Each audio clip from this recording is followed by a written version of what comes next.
আসন্ন ত্রয়োদশ জাতীয় সংসদ নির্বাচনে দলের মনোনীত প্রার্থীরা কিভাবে কাজ করবে সে বিষয়ে প্রশিক্ষণ দিতে গুলশানে চেয়ারপারসনের কার্যালয়ে মতবিনিময় সভার আয়োজন করে বিএনপি।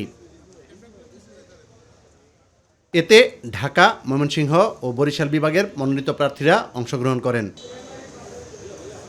বিএনপির সিনিয়র নেতারা বলেন, যারা ভুল পথে চলে তারা বারবার ভুল করে। দলের তো হলো ভুলের দল, এরা 47-এ ভুল করছে, 71-এ ভুল করছে, এখনো ভুল করছে। নিরাপত্তা বিঘ্নিত করা মানুষের এটার পিছনেও তো কোনো উদ্দেশ্য আছে। সেই উদ্দেশ্যটা একটাই, এই যে মানুষ যে অপেক্ষা আছে 12ই ফেব্রুয়ারি নির্বাচনে ভোট দিবে, সেই ভোটটাকে নস্যাৎ বা বানচাল করার জন্যে একটা চক্র কাজ করছে। সেটা যদিও দৃশ্যমান না, তবে পর্যায়ক্রমে এগুলো দৃশ্যমান হবে। যেমন একজন তরুণ নেতা, সেটা প্রার্থী, তাকে যেভাবে নৃশংসভাবে গুলি করা হলো খুব কাছের থেকে, সুতরাং এটা কী বার্তা দেয়? এই বার্তা দেয় প্রত্যেকটা মানুষকে যেমন ঘটনা ঘটতে পারে।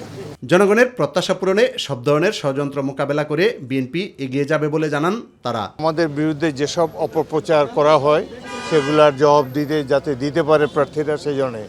যেমন একটি ধর্মভিত্তিক দল বিএনপি সম্পর্কে নানা ধরনের প্রচারণা করে, সেগুলোকে কিভাবে কাউন্টার করতে হবে সে সম্পর্কে বলা হয়েছে। অনেক প্রার্থীরা আছে তো নতুন, যারা আগে নির্বাচন করে নাই, তাদেরকে একটু বোঝানো হচ্ছে।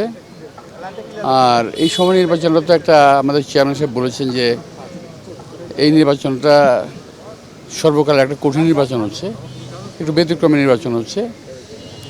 এই ব্যাপারে একটু সচেতন করে দেওয়া আমাদের কি করণীয় আছে।